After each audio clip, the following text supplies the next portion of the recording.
And then I'll spotlight you, Bobbi, and we're off and rolling. Enjoy book club today, everyone. Okay, so I just want to do a short recap. We're talking about Harriet and how she was escaping from slavery. And it was because of her father, Ben, that taught her the ways of the swamp and the woods, how to find the North Star at night, how to find berries to eat along the way, how to wade in the water in the swamp so the dogs can follow her scent. So she was ready to do it. And if you remember, she had tried to escape with her brothers, but they had gotten too scared. So they made her go back. And then she told her husband that she wanted to escape with him, but he was too afraid too, and he didn't want to go. So she had to go by herself. And the one thing that she took with her, beside a little bit of food, was this beautiful quilt that she had made for her wedding. And here it shows a picture of her giving the quilt to the lady who helped her, the Quaker woman who first helped her. Now, Harriet was going on the Underground Railroad, but this railroad had no tracks, and it was not a train, it had no trains, all right? It was called the Underground Railroad because the people that helped these escaping slaves on the way were called conductors. And the places where they gave help were their homes or their shops, and those were called stations. And the people that were escaping were called bundles or parcels. Okay, so that's why that name Underground Railroad came into being, just as trains were coming into being in the United States in the 1830s. And this was 1849, so about 19 years later, when Harriet Tubman got on that Underground Railroad train, which means she was escaping from station to station using the conductor's help. These Quakers, the white people that were abolitionists, and African Americans who were also part of the Underground Railroad. So we're going to take it up with chapter 5. Now, Harriet is becoming a conductor on the Underground Railroad. Harriet planned to go south again. She had many relatives who needed her help, but the trip was even more dangerous after 1850. That was because a Fugitive Slave Law had been passed. Now runaway slaves who reached free states had to be sent back to their masters. And if people did not turn in runaway slaves, they could be fined or put in jail. Runaway slaves could be shot, whipped, or sold to the deep south, where they would probably die. If Harriet wanted to make sure her parcels or packages, the people that she was helping escape, reach safety and freedom, she would have to take them across the US border to Canada. There was no slavery in Canada, but the closest towns in Canada were much further north than Philadelphia or New York. The trip would be longer. There would be a greater risk of discovery. Slave owners were on the lookout. Rewards were offered for turning in slaves, and slave owners wanted to get that money. Harriet was determined to go back to Maryland, and that's what she did. She led one of her brothers and 2 other men to freedom.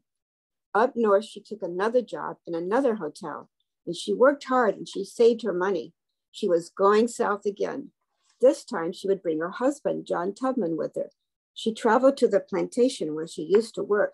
She was wearing a man's suit for a disguise. The man's hat hid that scar.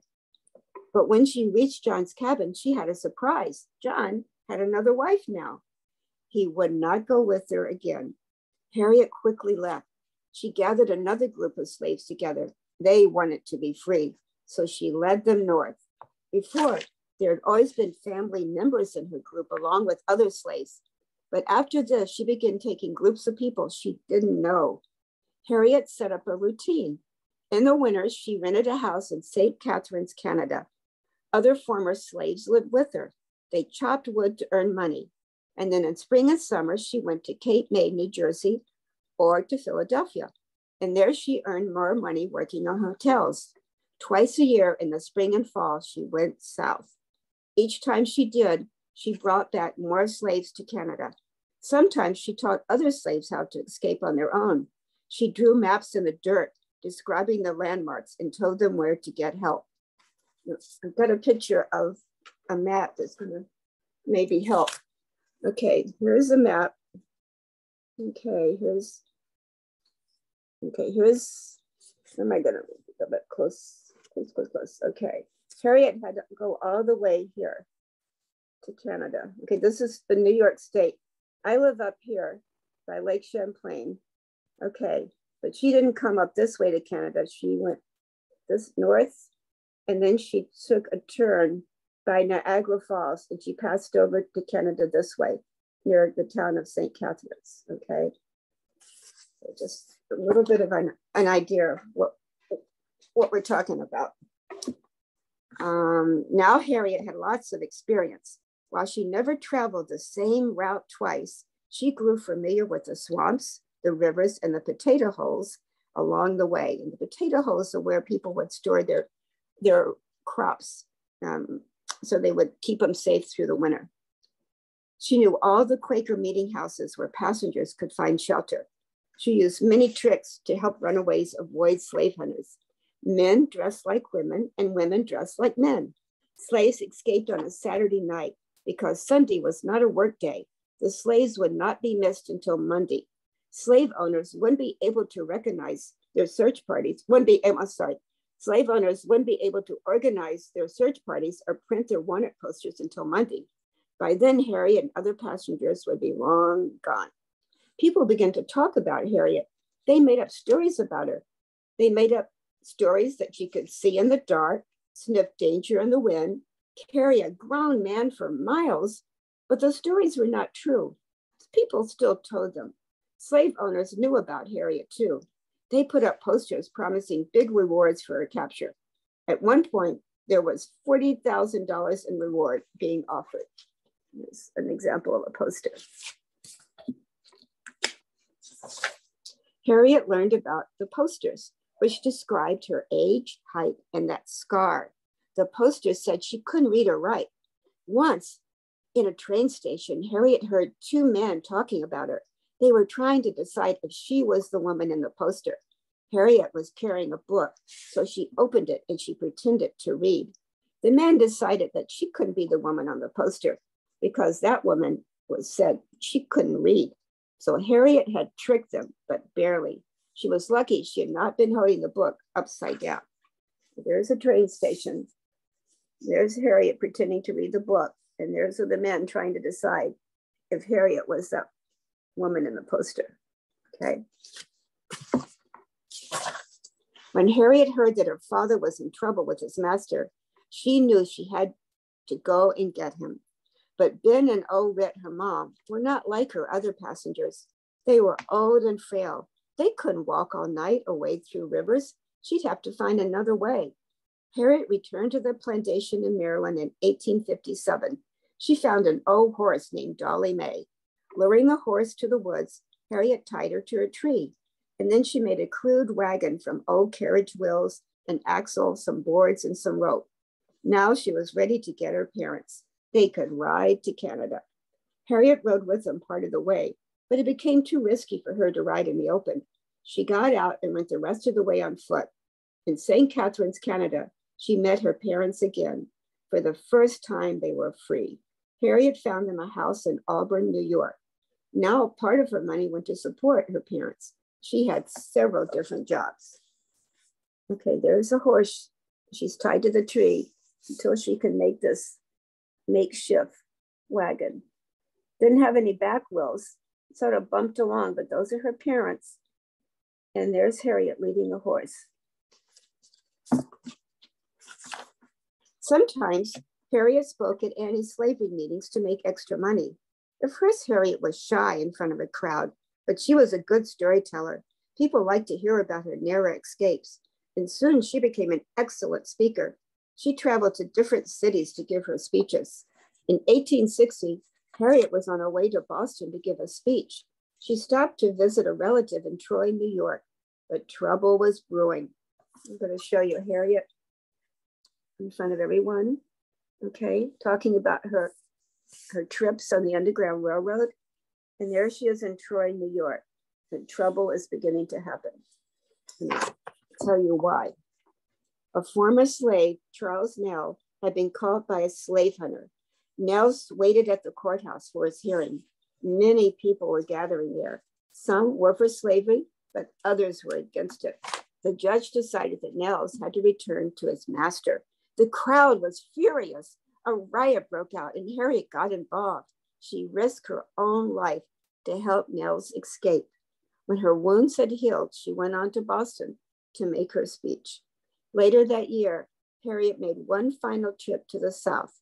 She brought a family with 2 small children to the North. Now, in another book I was reading, when she made that final trip, she was going to go to get her sister Rachel. But just before she got there, Rachel had died. And Rachel's children were scattered through the state. So Harriet wasn't able to get her sister or the children. But she did collect another family and she was able to get them out safely. After that, Harriet's friends and the anti-slavery movement convinced her to stop. She could no longer be a conductor in the Underground Railroad. The slave owners wanted her dead. Harriet was worth too much alive. She would have to find another way to work for freedom. Now, the next year, that's when the Civil War broke out. And we'll read about what Harriet did in the Civil War. Actually, I'll give you a little hint. She became a spy for the Union Army. Okay, we'll read about that next week. But I'm going to share with you something that I was inspired by Molly. And I'm glad Molly's here. And I'm glad that we read about Harriet giving her favorite thing. It was that quilt to the Quaker lady, because this book is about Dolly Parton, okay, and her favorite jacket that was made just like Harriet's quilt from old scraps of material. Okay, so we're changing, we're coming back and we're coming up in time. We're reading way in the past about Harriet Tubman. We're reading about Dolly Parton and the song that she sung called The Coat of Many Colors. And this is a letter that Dolly Parton has written to all of you because she wanted everyone to understand about this beautiful coat her mother made. The Coat of Many Colors is not the only one of my favorite songs, but also one of my most personal. When I sing it on stage, I always dedicate it to all the good mamas out there. And nothing could make me prouder than knowing that all the good mamas are now reading this story to their children. When I was growing up in the Smoky Mountains of Tennessee, Mama didn't have store-bought books, but she often read stories to us from the Bible. And all the stories she told are still part of me today. Mama tried to make me feel special in my little ragged coat and told me I was poor only if I chose to be. I believe that all children are special. And I hope my story will help children everywhere know that they are special too. So this is Dolly Parton's story. Okay. Coat of Many Colors. Back through the years, I go wandering once again, back to the season of my youth. And there's sort of an artist's illustration of where Dolly grew up in the Smoky Mountains. That's where Travis is. He's up in those hills of Tennessee right now. I recall a box of rags that someone gave us and how my mama put the rags to use. Okay, so there's the box on the kitchen table. Okay, what is her mom gonna do? There were rags of many colors, but every piece was small. And I didn't have a coat, and it was way down in the fall. A picture of her father and her brother. They're making apple cider.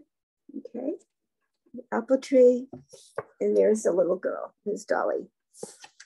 There's a truck, but it was getting chillier. And she didn't have a jacket to wear to school. Mama sewed the rags together. She sewed every stitch with love and made my coat of many colors that I was so proud of. My coat of many colors that my mama made for me, made only from rags, but I wore it so proudly. There's a mom putting all those pieces together. Okay, and there, look, almost finished. You got to put the sleeves on. And her mama's trying it on to Dolly for size, see if it fits all right. And though we had no money, I was rich as I could be in my coat of many colors my mama made for me. And it shows her sisters. Not a lot of brothers and sisters there in front of the fire, the cook stove. Okay, and there's her dad saying that he really likes it. As she sewed the coat together, she told a story from the Bible she had read about a coat of many colors that Joseph wore. And then she said, here's Joseph from the Bible, and his father had him made a coat of many colors. Joseph was a shepherd boy, so there he is with his sheep. And there's Dolly's mom telling her that story. Perhaps this coat will bring you good luck and happiness, and I couldn't wait to wear it, as she blessed it with a kiss. Okay, I think they're all heading out to school, and there's the kiss her mom is giving her in her beautiful new coat.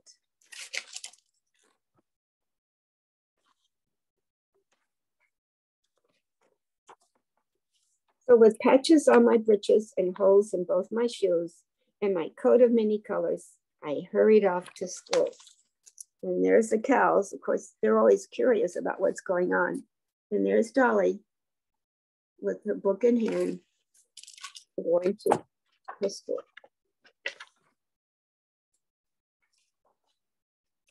She's hurrying off to school just to find the children laughing and making fun of me in my coat of many colors that my mama made for me.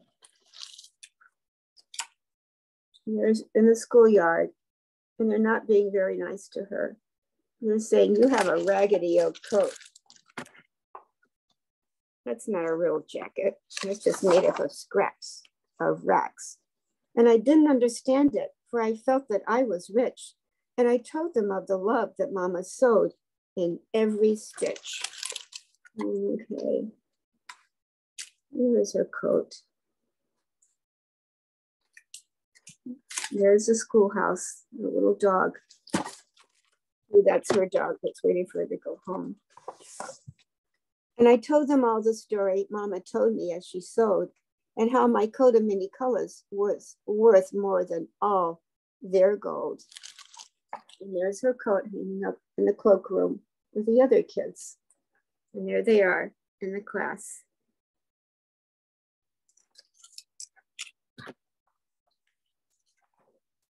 But they didn't understand it, and I tried to make them see that one is only poor if they choose to be. Here she is with her brothers and sisters coming home from school, and there's her mom and dad doing chores at the house. Oh, I'll show you this one. There's the new little sister is in the laundry basket, and there's a goose. Oh, welcoming home my kids from school. And though we had no money, I was rich as I could be in my coat of many colors that Mama made for me. Dolly came from a singing family. Probably that's where she got all of her talent for writing songs and singing songs. And there's her dad and one of her brothers playing banjo music. And there they are, setting the table for dinner. You're only poor if you choose to be, but nothing is as precious as my mama's memory and my coat of many colors that Mama made for me. There's a picture of it hanging up. It is unique in all the world. So I have a poem about a quilt that was made by a woman who used to be a slave. And I'll show it to you. And again, she made it from scraps, tiny little scraps of material. It's pretty incredible. Okay. It's called Miss May's Quilt. The quilt that's draped across May's lap was sewed from old but salvaged scraps of faded dresses and worn out shirts, dimmy work pants and gingham skirts, garments no longer fit to wear that she cut into strips and squares, pieces that she cut by hand to form the patterns that she planned. On wintry nights, her bed is warm, and though frost covers town and farm, Her garden blooms on calico. Star lights a field of indigo. Each patch holds stories from her life, her memories as mother, wife. Miss May now naps in a rocking chair beneath a veil of snow white hair. And I'll show it to you again. Imagine all the work it took to sew those pieces of scraps into these beautiful designs. Okay, pretty amazing. So I like that one. You see the hand with the heart in it? Great. So those are my stories for now. So we're probably it's a little bit early, but I'd like to hear your thoughts on what we just read. Okay,